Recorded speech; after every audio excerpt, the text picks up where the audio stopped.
So today we're going to be taking a look at Obi-Wan Kenobi based upon his Clone Wars appearance for the Vintage Collection. And this is the second release, the re-release version that I have in hand. I do not have the first release. At the time, that was a very hard action figure to get, especially if you lived in the United States. As I recall correctly, it was not released at retail in the US. The only way you were able to get it is online, and it was in limited supply.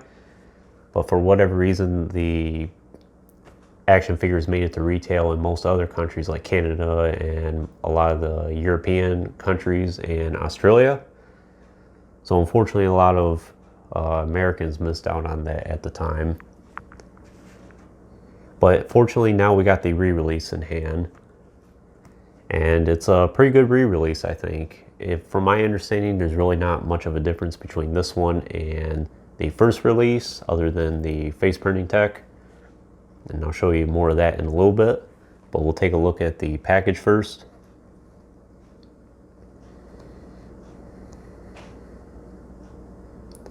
It's a good Photoshop image of Ewan McGregor on Clone Wars Obi-Wan's attire.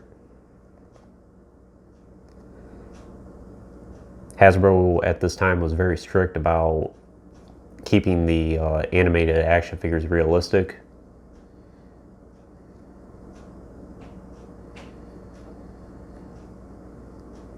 Looks like it's based off the Battle of Geonosis.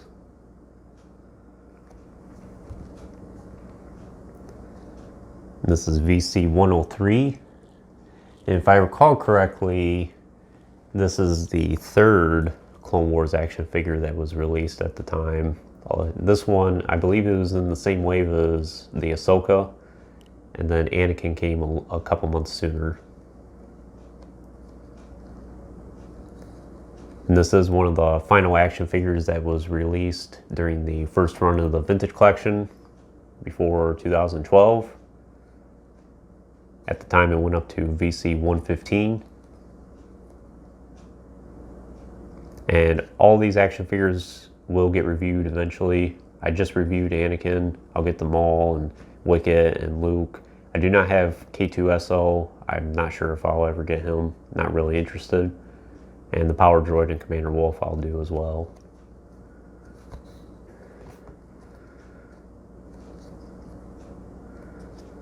So that's the package. For the action figure itself, I think this is a really good Obi-Wan. It could arguably be the best one in the Vintage Collection we have to date.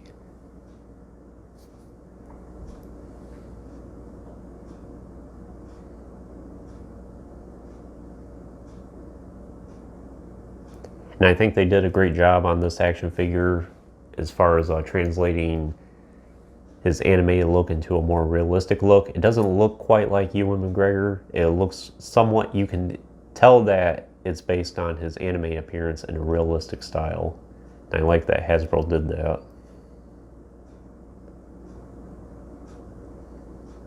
And it has lots of great paint detailing on his armor there. Lots of scuffs and marks.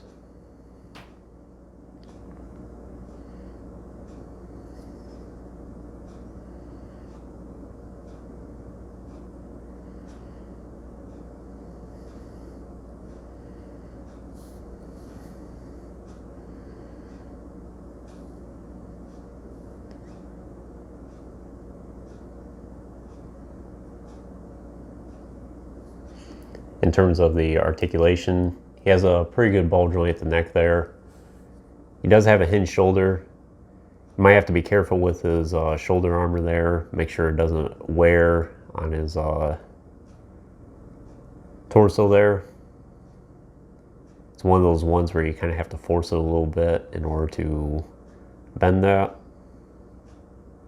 He does have a hinged elbow as well. It goes about 90 degrees. And then he has a swivel wrist. And a swivel waist.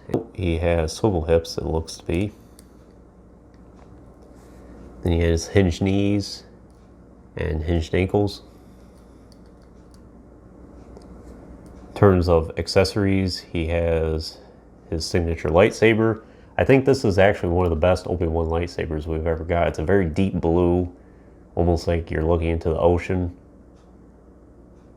A lot of times lightsabers are either too light or the color just looks off in some way, but this is a very deep blue and I really like it. I think it's one of the best lightsabers that we've gotten for an Obi-Wan action figure to date. And he also has an unignited hilt as well, which attaches very well to his belt there. Unfortunately, the Anakin that was released previously, it did not have a unignited hilt that you could attach to his belt. But oddly enough, for Obi-Wan here and for Ahsoka, they did.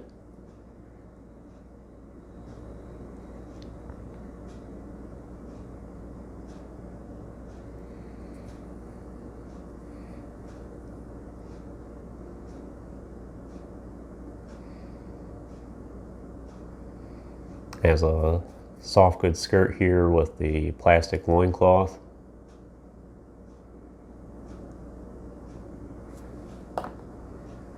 But that's really all there is to say about Obi-Wan here. I'll show you what he looks like next to Anakin.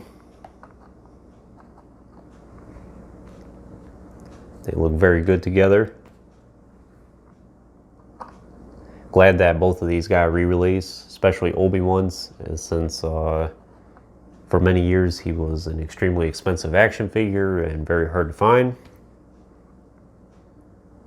But anyways, that's all there is to say about Obi-Wan. If would I recommend this action figure for you? I definitely would. I think it's one of the best Obi-Wans we've gotten to date. It doesn't look exactly like Ewan McGregor. It looks more like his Clone Wars appearance. But I think Hasbro did a great job transitioning over his animated look to a realistic look. And if you're a fan of the Clone Wars, this is definitely an action figure that you should have in your collection. If you're looking for one Obi-Wan to have, I think this is still a good candidate to have, even against some of the movie versions that we've gotten. But it has been a long time since we've gotten a more accurate look for a movie version of Obi-Wan. It's usually been re-releases, but we haven't really gotten a newly tooled episode 1, 2, or 3 Obi-Wan in recent years. Hope we do at some point. But until then, this is probably one of the best Obi-Wans we have. But anyways, thanks for watching this review. Hope you found some value in it. Stay tuned for more reviews in the future. If you hadn't already, please like the video and subscribe to the channel. And thanks for watching.